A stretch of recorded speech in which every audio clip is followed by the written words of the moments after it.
Yeah, because today we'll be talking about the power of sound. And just as a warning, you may get hit by some of the sound, and it does have consequences.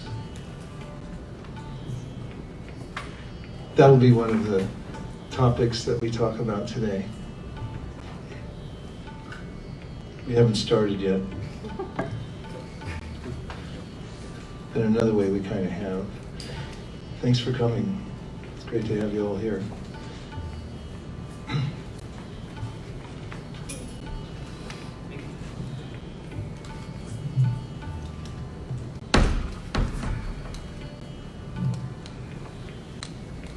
Okay, go ahead. Hello everyone, we welcome all of you on behalf of Conscious Living at Salesforce. As a part of Conscious Living at Salesforce, we bring the culture of ancient yoga, wisdom and practices to our workplace. We have monthly talks and bi-weekly meditation sessions.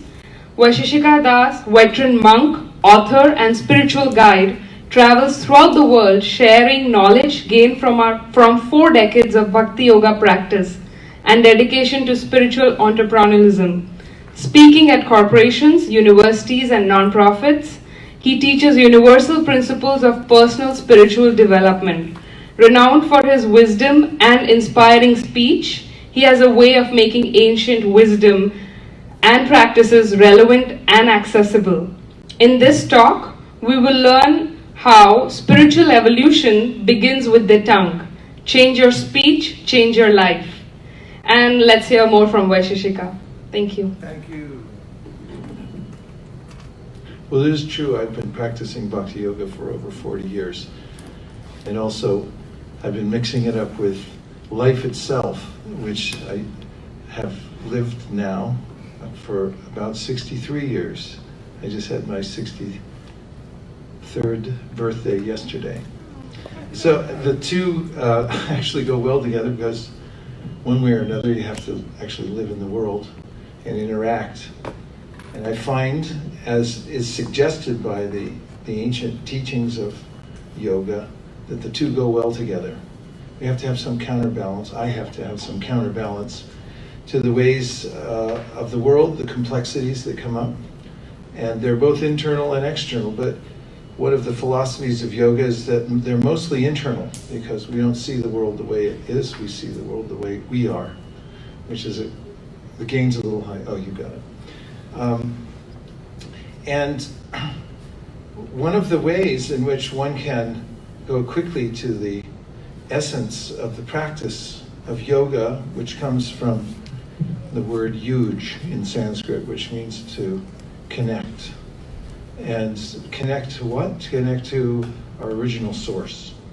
And that means also in yoga alignment. And there's an idea that through alignment we actually find happiness. When we're out of alignment, there's a kind of friction or vibration in my life.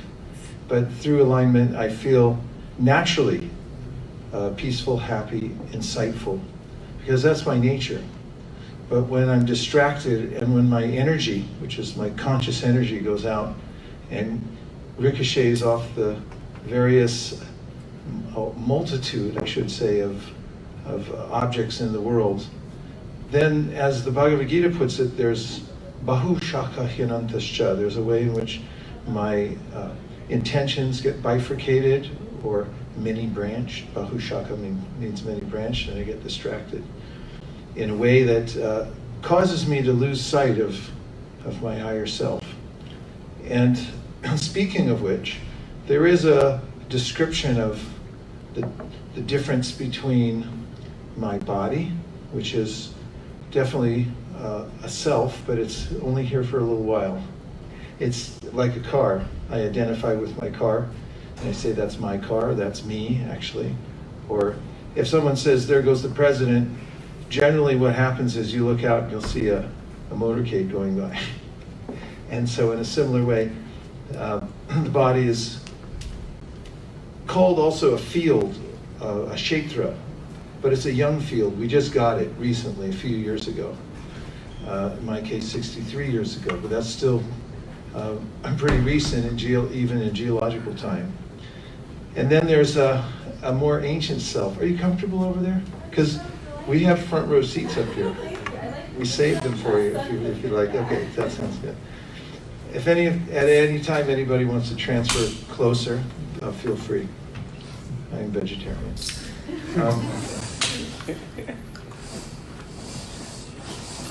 What was I saying?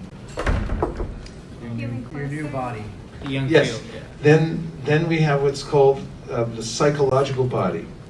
So there are two bodies actually. I'm an embodied spirit, according to the ancient texts. And what am I embodied by? Two different bodies. One is called the gross physical body, and it's really this what you see in front of you now. And now I'm demonstrating one of the mechanical elements of the body, which could be described how would you say best what I'm doing now? What mechanical function is this? Bending. Bending by what mechanism? Joint. Lever?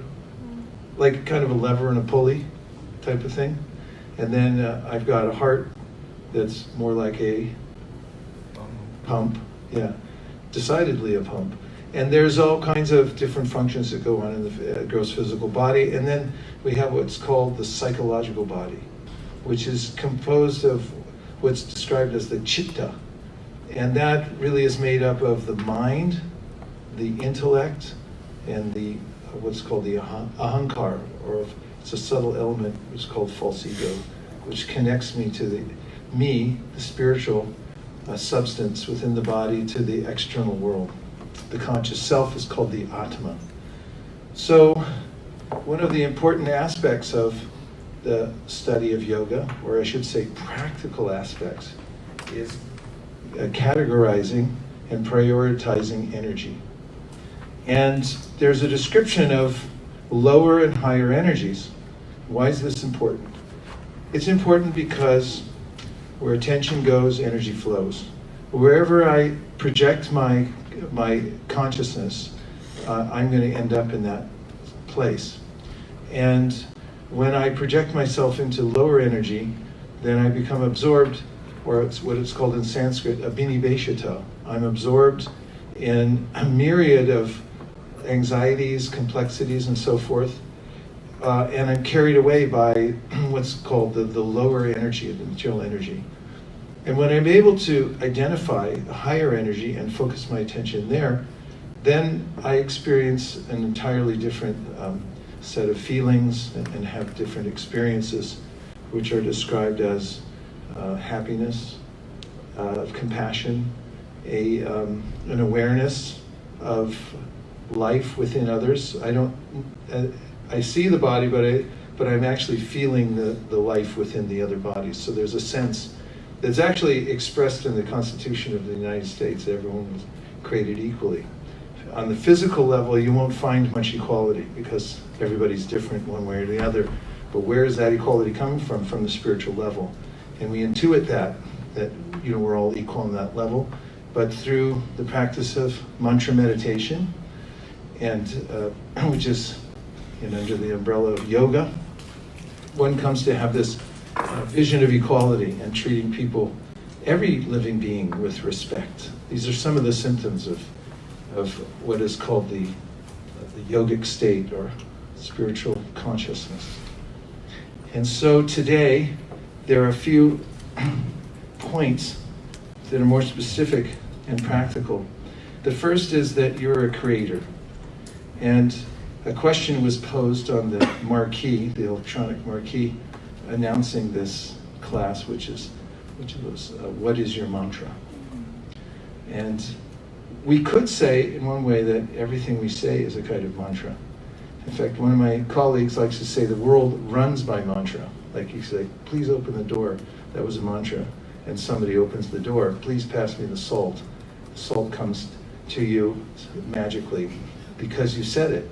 When I was a kid, there was I forget what movie it came from or a cartoon, but there was open sesame, and things would open. And we tried on everything, see if it would open or move. And I also I think my parents took me to an old movie when I was a kid about flying carpets, and they did some mantra and the carpet would fly. I think those movies have come back recently in animated form. But it's endlessly fascinating, the use of mystical powers. Well, we all have them. And it's just a matter of focusing them in order to achieve the result we're looking for. The point that the Vedas, which I'll refer to, all Vedas is easy, it just means knowledge. They're books of knowledge, and there are different categories of knowledge in the Vedas, and there's a distinctly spiritual aspect to the Vedas. And they go into a discussion of the ways in which we can focus our own energies. Primarily, that's where we place our attention at any given time during the day, and we organize our life around that to achieve the highest possible result. And when we are aware that what we hear has consequence, and what we speak has consequence. Every word we say has a consequence. And there's a difference between spiritual sound vibration and material sound vibration. So the Vedas then say concisely, anavriti shabdat. And that is, by a higher vibration, shabdat, anavriti, you can become uncovered or free from the mire of what is called illusion or anxiety and all the kinds of things that illusion produces. And so in a very practical sense, one has to refine one's speech. And one of the most refined types of speech is mantra. Speech itself is interesting because the word language comes from the word logos, which describes categories of energy in the world. And the way that we order our speech will order our thoughts. And of course, the way we're thinking will dictate what comes out of our mouth. So we have an integral relationship between our speech and the way the world around us is ordered. And vice versa. What we say has a consequence. It comes back to our own consciousness. So those are a few introductory thoughts. And I just want to ask you if you heard anything so far that's stuck in your mind. Any concept. You can just reflect it back.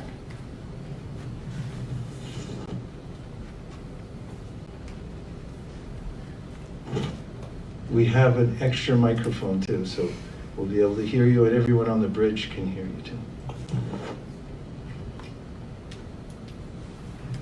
That every word has a consequence. And I had read something similar very recently also, that other people's reception of your words, that's creating a kind of a mind of their own that then they spread to others so it can travel too. Yes, thank you for remembering that. Every word has a consequence. And I'll read you a quote that I picked up before I came here. And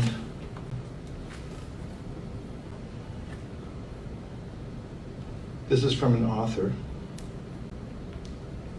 Betty Adie. She said, "If we understood the power of our thoughts, we would guard them more closely. If we understood the awesome power of our words, we would prefer silence to almost anything negative. In our thoughts and words, we create our own weaknesses and our own strengths."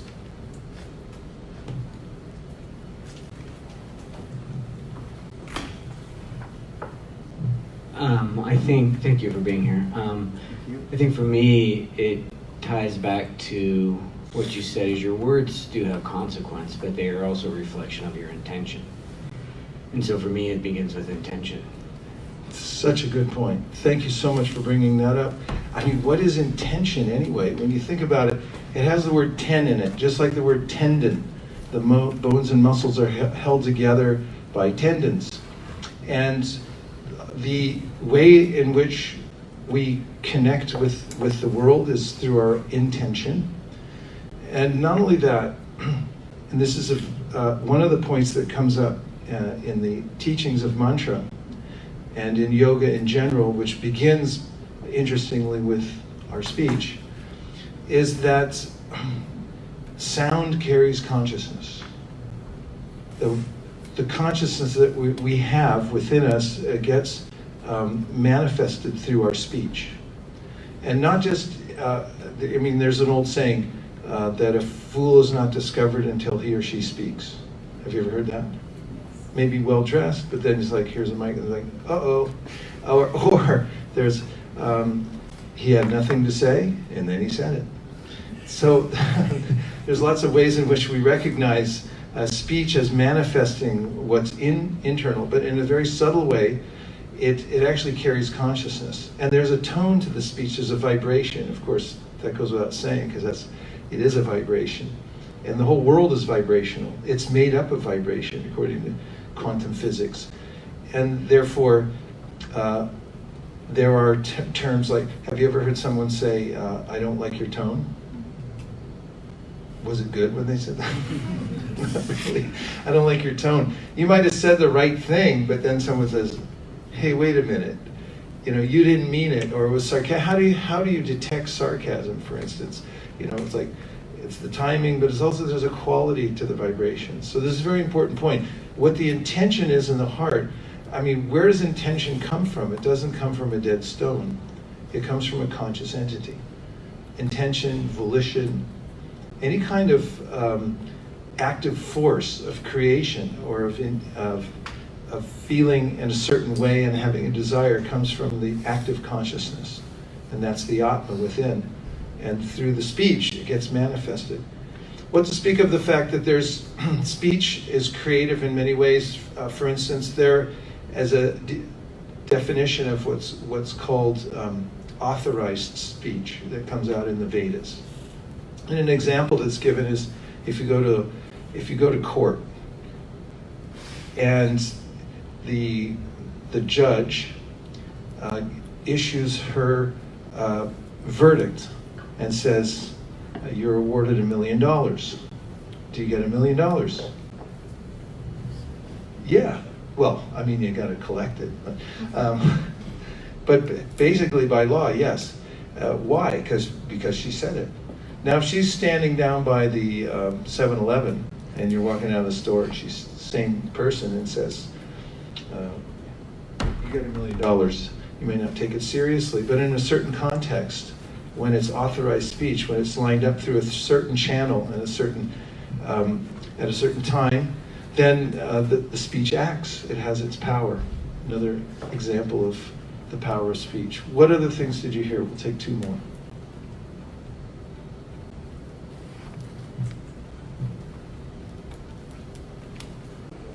Yes. Alignment equals happiness. Alignment equals happiness. Yes. We talked in one of these classes about the words which mean happiness and distress in Sanskrit. So sukha and dukkha. Sanskrit can be, and it's a very rich language, has many meanings to certain words. So one of the meanings behind dukh, which means unhappiness, which means to be out of alignment. An example is an axle in the wheels of a cart or a vehicle of any kind, and if it's out of alignment, then there's going to be friction, even fire, and so forth, and you'll feel really unsteady. So yes, being properly aligned, and that's really the ultimate meaning of yoga. Huge, to be correctly aligned. Good, thank you. How about one more? Anything you heard that's stuck in your mind?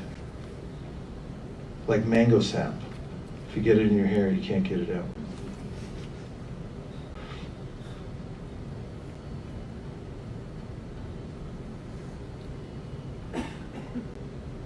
I have another one. Yes. Yeah. Go for it. He said something along the lines, the way the world is and the way we are. Can Yes. you talk a little bit about that? I said we don't see the world the way it is. We see the world the way we are. I mean, this is common fare, actually, but it fits into this, the context of this talk. But the way it's described in the Vedas, and particularly in the Bhagavad Gita, is that we have a certain way of interpreting the world based on our modality. And there are 3 basic modalities in the world. They're the lowest of them, which is called tamas, which is a very dark energy. And then above that is called rajas, which is a very active energy. It's characterized by unlimited desires and longings and constant movement. And then there's sattva, which is a very serene and illuminating mode. So these three modes are called gunas, and they are what interact within this world in various ways. And there are unlimited combinations and permutations of these modes of nature. However, some of them are at certain times predominant. This relates to your question because the Vedas describe that there's a way in which, because of how I live and the kinds of things I hear, the kinds of food I eat, every life situation I'm in, it's developing a predominance of a certain modality within my mind and my body. And let's say if I'm in the mode of darkness, this lower mode, I'll look at the world differently than somebody who's, for instance, in the mode of sattva, or this higher mode of light. And an example that's given there is, for instance, a person who's in this light, higher energy has great respect for other life forms, because he or she sees that behind every physical body there's an animating force which is spiritual, and it's a very high energy. And that person is relating to that more than just the body that he or she's seeing. And doesn't discriminate even humans, animals, plants. They have like respect for everything that's alive. And somebody more in rajas tends to see things more in terms of the physical external body, and will say like, oh, well, you're an American and you're from somewhere else, and you're a man, you're a woman. It makes really categorical decisions based on seeing the differences. And then in the mode of ignorance, a person can't distinguish anything. And they just tend to be self-destructive and destructive towards others. So this is an example when information comes to somebody in the mode of, the higher mode of sattva, they'll interpret it very differently from somebody in rajas or tamas. And this is the way in which one sees the world, because the world's being reflected through our senses onto the mind, the surface of the mind. And if the mind is affected in a certain way, we're seeing the world in a distorted way. Much like once when I was flying on a long trip to Japan, and I had been sleeping, and I got up and I went into those tiny little restrooms, and I looked in the mirror and I said, oh my God, my head is lopsided. And I thought, airline seats, sleeping, I don't know what happened. Like, how am I going to speak when I get there? I look like a monster. And then I moved 2 inches to the right and I said, oh, okay. It was a blemish in the mirror. Not that my head is perfectly round as it is, but it was bad. And so for a fleeting second there, while I was half awake, I thought, I'm a monster.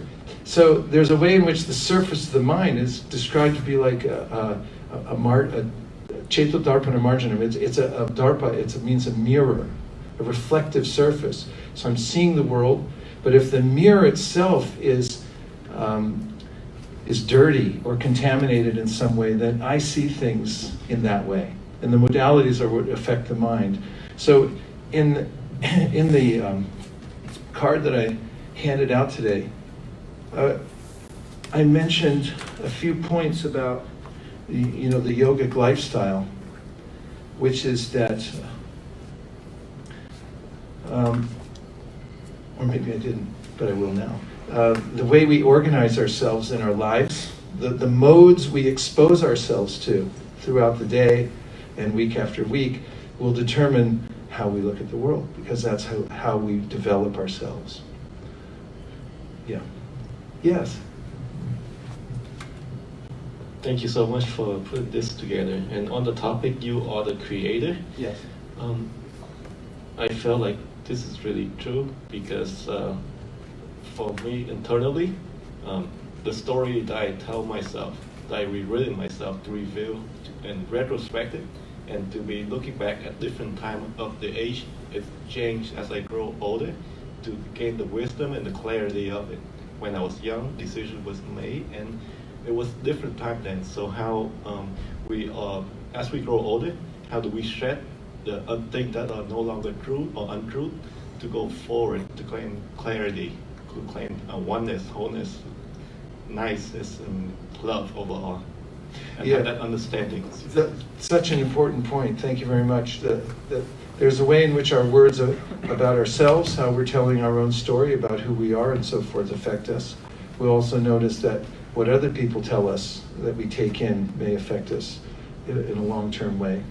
And I don't know, even in an immediate sense, if somebody walks up to you and says, hey, you look tired, then how do you feel? or somebody walks up and goes, boy, you look terrible. How do you feel? Maybe I looked at I mean, it goes in, and you might look in the mirror and go, yeah, I do look terrible. But if somebody walks up to you and says, hey, you look spiritual, all of a sudden you're like, hey, actually I am spiritual.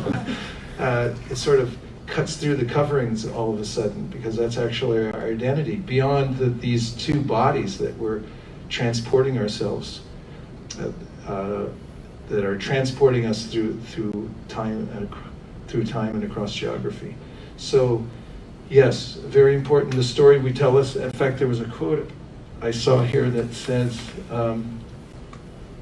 "I am." Two of the most powerful words, for what you put after them shapes your reality. You know, and if you say "I am," like if I say I am an American, I mean I am. I can prove it. I have a passport. But the fact is, once I say I'm an American, that puts me in a certain context. I could say I am. I could say it in many different ways, and it would. The way I tell the story about who I am is indicative of my consciousness, and will start to give me a certain frame of reference. Speaking of frames of reference, we're going to take a couple of minutes for a guided meditation, because it's extremely important, according to the Vedas, to take time every day to introspect. And there's a interesting point about our own conscious self, our own conscious selves, and that is that we are made of light energy. Now, light itself is self-evident. For instance, when the sun comes up in the morning, nobody has to inform you, because you can tell for yourself. Am I correct about that?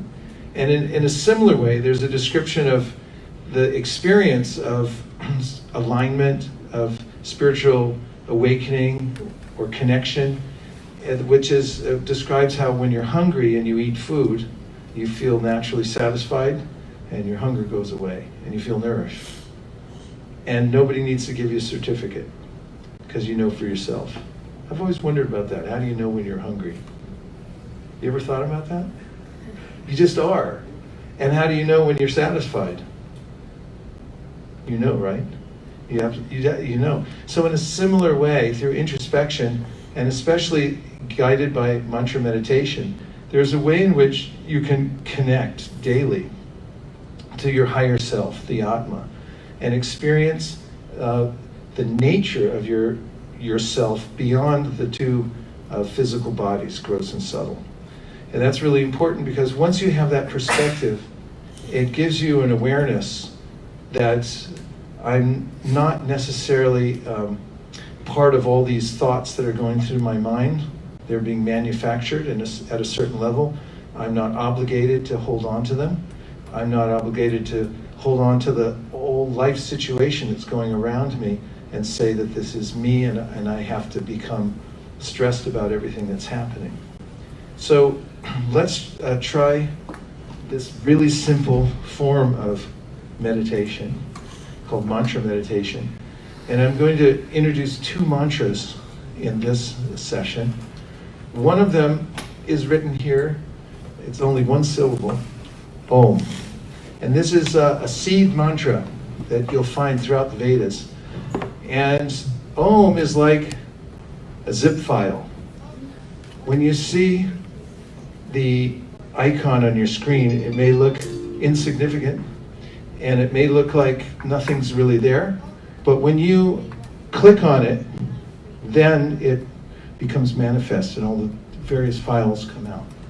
So in the same way with Om, it's like a seed or a zip file, and you open it by giving it your attention, and you just listen to the vibration. So we're going to try that as a mantra. It's a very recognized mantra by people who know the Vedas. It's been around the world many times. In fact, you'll see it written places. And it's convenient. You can carry it in your pocket. It's one syllable. Then after that, I'm going to introduce you to this mantra that I've written very phonetically. And it goes like this. Nitai Gauranga. And if you'll just try it one time by following the bouncing ball. Nitai Gauranga. Perfect. This is a mantra which is said to be very helpful in coming to spiritual consciousness because it removes all your obstacles.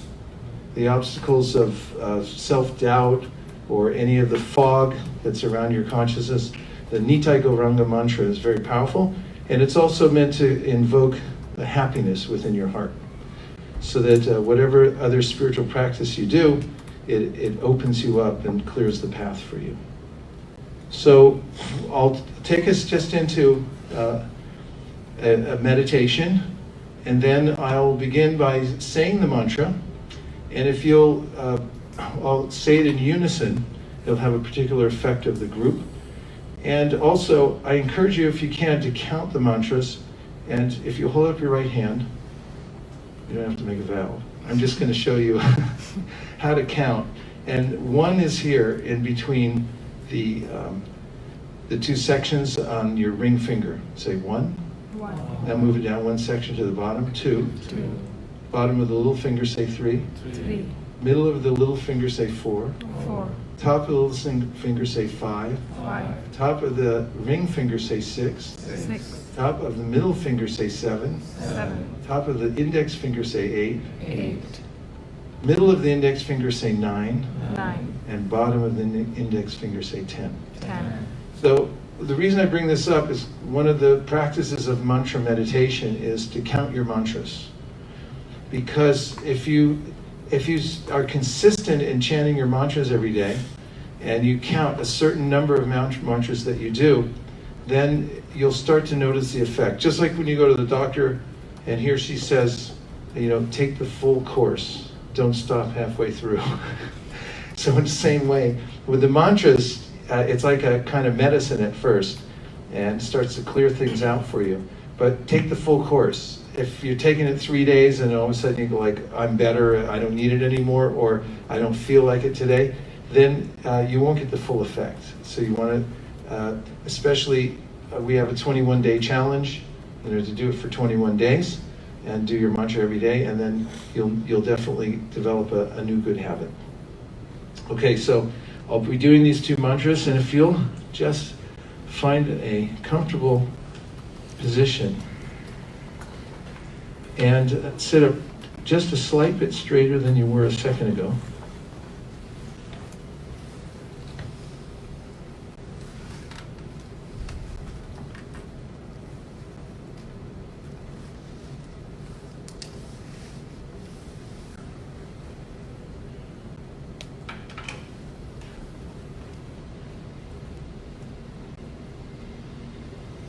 And then bring your attention to your breath.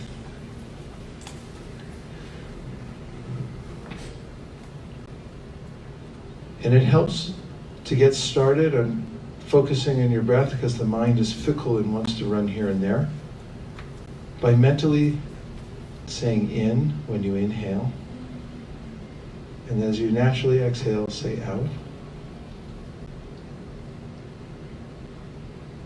And keep bringing your attention back to your breath. It also helps if you notice on the flares of your nostril that you can actually feel the air coming in and out if you're breathing through your nose. And you can bring your attention to that sensation and really focus there.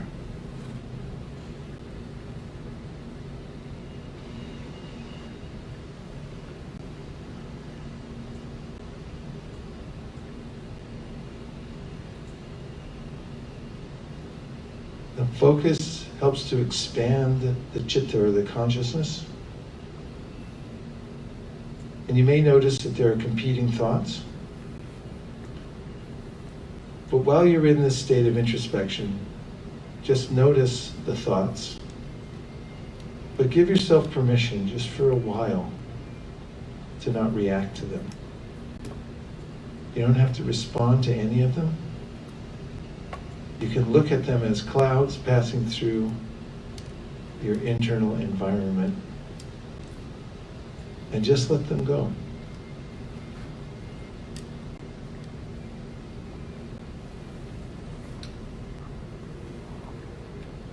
Now, move your attention to your right foot. And notice that you have the power to adjust your attention and project it in any way that you like. You were concentrating on your breath, and now on your right foot, you'll notice the sensation in your foot. Your consciousness pervades your entire physical body, and there's conscious energy within your foot, and you can become aware of it right now. Now move your attention to your left hand and feel that there's life there in your hand, and that you are the one deciding where to place your attention.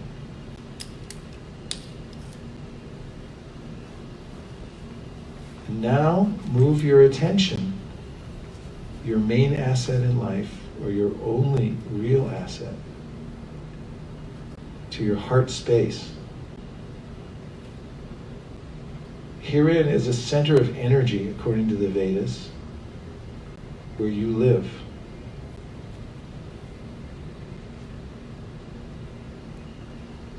The Vedas describe how in the external world there's struck sound. It comes from friction and air moving through and touching your ear and relaying a message to your brain. But internally, in your heart region, there's unstruck sound. It's not physical sound, it's spiritual sound. And the sound vibration that emanates from the heart chakra is Om. By physically pronouncing the mantra Om, you can align yourself with that spiritual unstruck sound that's already there within the heart. And this brings you to a connection with your higher self. I'm going to say one Om, and you can listen, and then together we'll count 10 Oms. And if you like, you can count on your right hand in the method I just showed you. When we get to the end, we'll stop. And we'll feel how the vibration has affected us.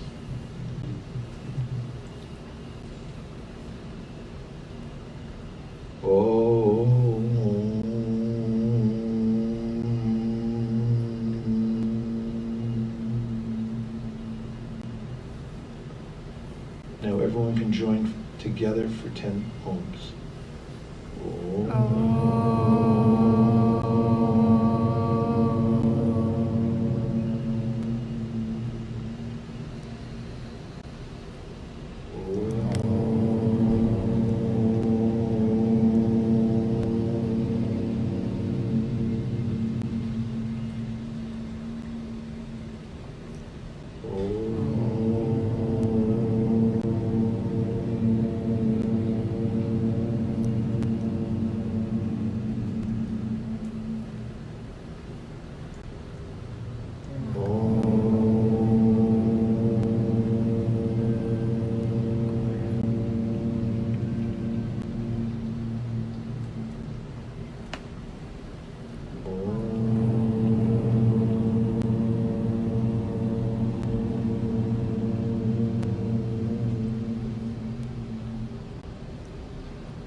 Now just sit silently for about 10 seconds and feel that the vibration has penetrated.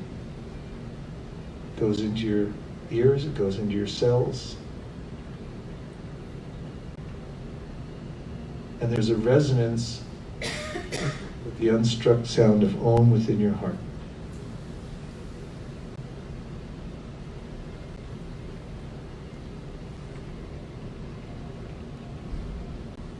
And now I'll pronounce the next mantra, Nitai Gauranga. And after I say it one time, we'll say it together 10 times. Nitai Gauranga. Nitai Gauranga. Nitai Gauranga. Nitai Gauranga. Nitai Gauranga. Nitai Gauranga. Nitai Gauranga. Nitai Gauranga. Nitai Gauranga. Nitai Gauranga. Nitai Gauranga.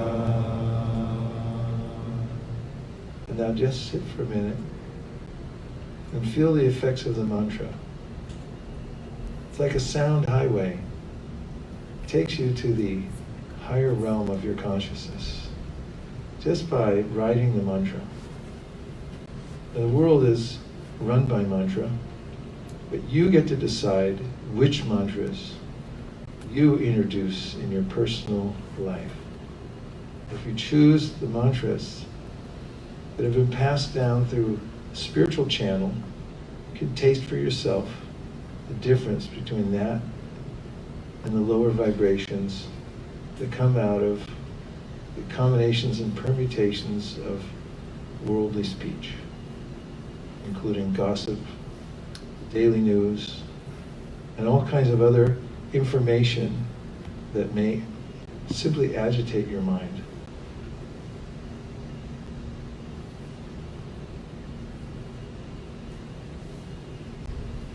We'll take one last inhale, and to finish the session, we'll say Om together. So please inhale when you can.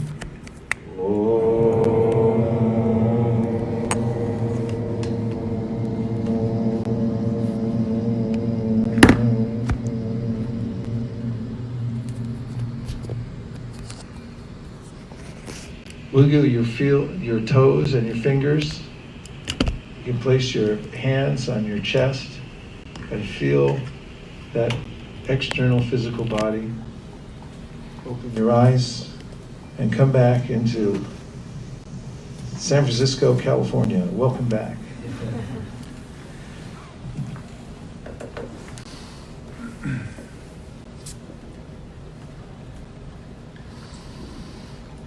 So one of the ways to train the mind, which is the object of meditation and yoga, is to practice daily mantra meditation. It's one of the easiest kinds of meditation because the sound has a special power in and of itself. It introduces a kind of resonance that will help lift you from whatever situation you're in to a higher perspective. So I recommend what's called numerical strength, and that is picking a certain number of mantras and doing them every day. I have a question about that. Yes, please. There's a lot of texts that talk about the significance of practicing sets of 108. There's a lot of literature that talks about the importance of practicing sets of 108. Yes. Which I find interesting, not so much as a number, but because that ratio does seem to be inherent in the structure of our solar system. Yes. The sun is 108 sun distances from Earth. The moon is 108 Earth distances from Earth. The sun is exactly 108 Earth diameters wide, which is interesting as a ratio. I'm glad you're telling me that, because people everywhere I go in the world ask me, why 108? And I have to say, I have been practicing that for a couple of years on Yes. my own, and it does seem significant in some way, but I don't know why or how. Well, it is pervasive. I just got back from Japan, and all the temples there, they introduced the same thing, 108. All over Asia, you'll find 108. And I liked your explanations just fine. It was very nice. Every culture has its own explanation of the 108. Some of them are more esoteric, and some of them are more calibrated to the physical world. But I think you're onto something there. And I'm going to, if you don't mind, I'm going to use that next time I go. So one point is actually taking up a practice of mantra meditation. You'll find that it's an aid to your sense of well-being, and also the mantra itself can become your friend. And if you research the mantra a little bit, you'll see that it's actually a kind of medicine. And just as when you go to a physician that you respect and has a track record, you might also take a mantra, and then even in the interim period when you're not experiencing 100% bliss at every second, you may take it as medicine and feel naturally good about that, because you're confident that you got it from a good source. Another point, trying to give some practical points here, is to take time to introspect every day. Don't miss it. It's the greatest show on earth. According to the Vedas, the most remarkable thing in the world is you. You're your higher self. So don't miss seeing it because of being externally focused all the time, which is easy to do nowadays because there's too much to do. Do you agree with me on that? Yes. I mean, you'll never get done. Well, maybe you will. I'll never get finished with the to-do list, and it keeps multiplying because there's so many channels of information coming in, and that could really run me ragged. It's possible to do that. So if I take time to introspect and I see what is the source of my own self, and I experience it, even a tiny, tiny bit, even a molecule of experience there goes a long way into even my integration into the outside world. I become more capable of dealing with all kinds of circumstances that in other ways may be trying. Then the other point that is made in the yogic tests is to look at the world and accept its transitoriness. And that is a fact, that everything's moving along. And the more flexible I can be, and that comes as a result of my ability to experience my own steady self, that's the observer of the world, learn to practice flexibility and learn to allow things to change. Don't try to hold them in place constantly. I mean, I try to hold the body in place constantly. And, there's different ways of doing that.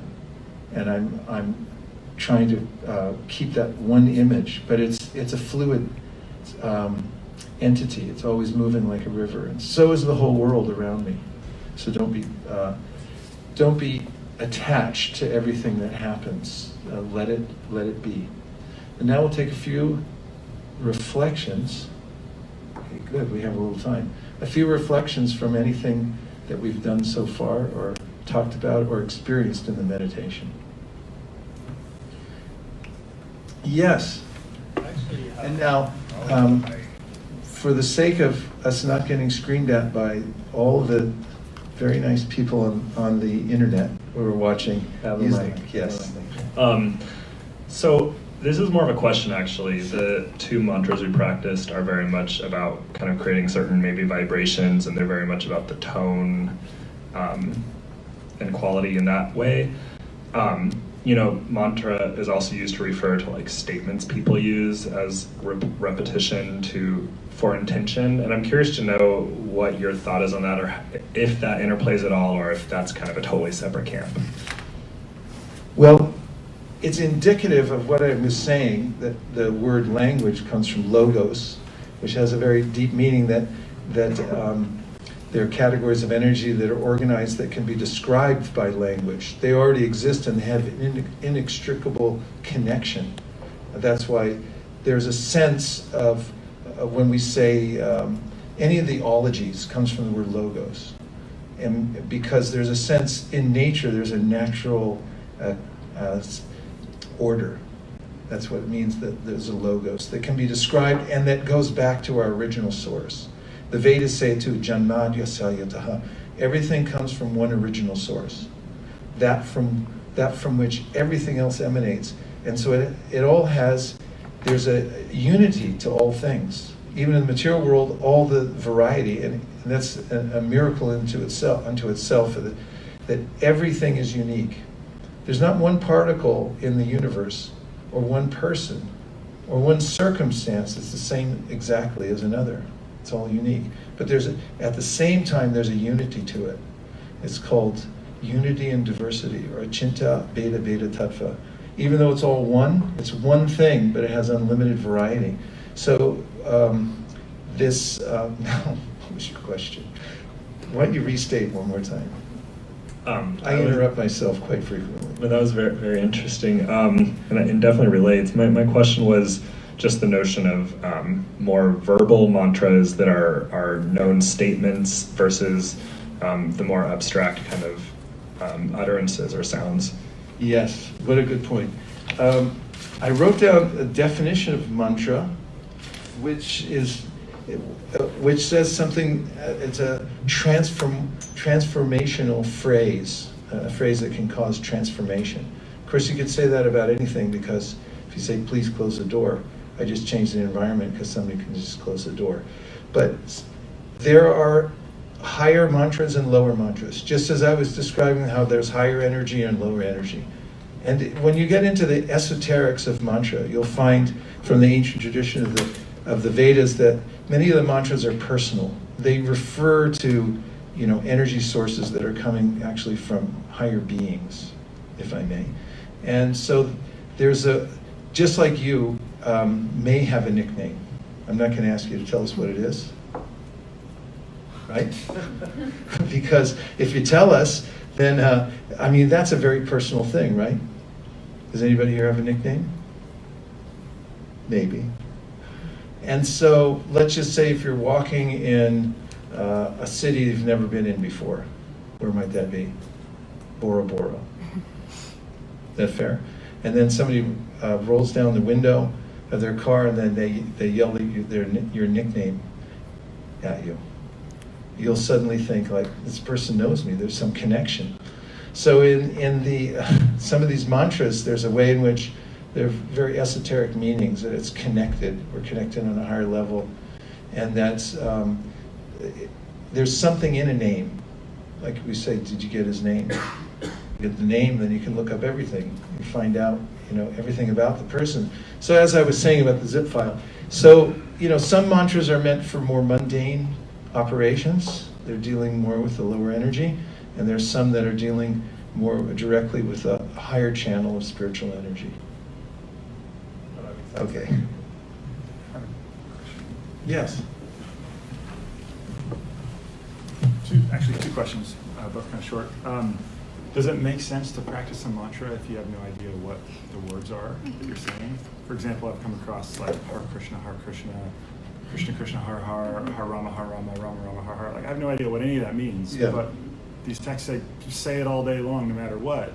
Is that true? Like, I know syntax isn't semantics. Well, yes and so no. If I'm saying the words, but I don't know the meaning. Yeah, well, a question that comes up in one of the ancient texts that talks about mantras and their potency or efficacy is, if you know about fire and you touch it, does it burn or not burn? What's the answer?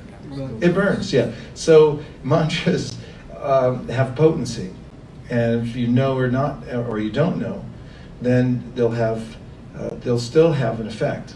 However, there is a way in which, if you want to actually advance in the practice of mantra meditation, the more you learn about the mantra and what it means, and the more you get in touch with why you're saying it, the more effect it will have, because you're able to really focus your attention on it. Because the mind is unlimitedly fickle and eager to run off and find something else. So there's an old phrase, Nam bina kichinahi ka oro choda bhuvanamaje. It's a mantra meant for those who are meditating on mantras. And it's in this mantra, there's nothing else in the world to be had except in this mantra. It all comes from here. So then you can inform your mind, you don't need to go shopping, it's all here. So when you know more about the mantra, it's like sometimes if a doctor tells you more about the medicine, and you get more faith in it. Like, oh yeah, this could actually work. But there was a double-blind study. Didn't just work on rats. It works on human beings.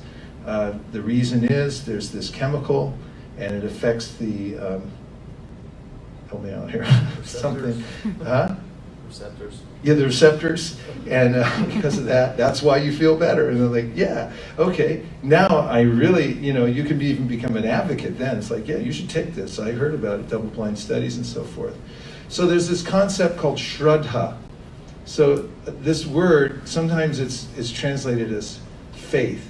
But faith, kind of in our modern culture, it sounds like, something wispy or insubstantial, but according to the Gita, we are made of our faith because we don't move without it. You don't walk across the street until you have a sense that you're going to be okay going across the street and so forth. It's a dual word. Da is an active verb. It means where you place something, and shrad means the heart. So shraddha means what you're putting your heart into. And so when you get more knowledge about a mantra and you put your heart into it, you put your attention to it, there's much more effect because there's a reciprocation. Greater concentration. Much greater concentration when you know what you're doing. Makes sense. So there's a principle called niyamagraha in the practice of yoga, and again another Sanskrit dual word. Niyama means rules, and agraha means to not follow them. And niyamagraha with a long A means that you follow them but you don't know what you're doing. So it says, don't do either of these. Don't give up the niyamas, or the rules to follow this, but also don't just follow it for the sake of following it, find out what you're doing, because it'll have much more effect. Because there's only so far that cultural momentum or a little bit of early enthusiasm can carry you. You have to go a little more deeply into the science. The other question is, some yogis and philosophers talk negatively about mantra. Krishnamurti, for example, says it'll make your mind numb, you won't think very well, don't do it, which I don't agree with personally. It seems to me to bridge the gap between your formal practices in some way. Sure. But what are your thoughts on that? Well, I'm definitely an advocate of mantra. Yeah. But why is that viewpoint wrong? Why is the question, I guess. Well, I'd have to know more specifically the context of what any particular philosopher said, because I would hate to, within a limited context, make a comment on it, because oftentimes it comes from a much bigger context and idea about, that he's trying to present. And so a lot of times it goes back to the basic core of what the goal of the practice is. Because oftentimes, the goal of the practice is different than the description of the different ways of practicing is going to be different. There's what's called sadhya, which means the goal of yoga, and the sadhana, which means the practice that gets you there. So, if you're going to learn the banjo, there's a certain kind of sadhana for the banjo. And a good teacher who already knows it will say, here's what you have to do every day in order to learn to play the banjo. So in a similar way, that the goal of mantra, in the way it's described in some schools of yoga, is different than perhaps other philosophers. So since their goal is different, they'll describe the effects differently and say it's negative. Okay, so we came together and we definitely talked a little bit about mantra, and we actually practiced some mantra. And I'm hopeful that it left you with some feeling of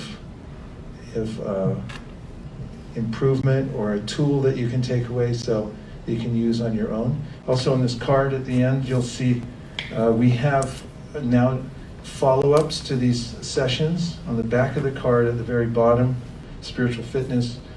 We have online regularly on Zoom calls and Facebook. A lot of people join in to ask more questions about their practice or to get more information from the Vedas about it. And the timing is there also, so you can check in if you like. Are there any last questions or comments? Okay, it's exactly 4 o'clock. So what we normally do here at Salesforce, for anybody who wants to have an extra session about mantra meditation, we're going to convene right up here in the front in a small circle, and I'm going to tell you a little bit more about mantra and give you another mantra that you can take with you. And we also have some beads. There are 27, not 108, because 108 is a little bit daunting, but 27 is nice for a home practice for starters. 4 of those. Okay, you'll take 4. 4 Give him 4. 4 make 108, right? That's right. That's why it's either 108 or divisions of that in equal parts that we do. And now we know why, because you were here. So it's been delightful being with you. Thank you for giving your unabated attention throughout this short presentation, and I look forward to seeing you all soon, either online or back here at the best company on the earth, Salesforce. Thank you very much. Thank you so much, Vaisesika, for coming and giving us this enlightening talk. Thank you all for joining us online and in person, and people who have come here. Like Vaisesika mentioned, we do have a mantra meditation workshop now, so you can all come in the front, and we also get a set of beads. And we also have a snack, vegan and gluten-free snack. Please grab them. And thanks to Ankita, who's part of this Conscious Living at Salesforce group, and also all of you. And we also want to thank Ken, who helped us with the setup, and Jonathan Loop for the digital screens. And yes, that's it. Thank you.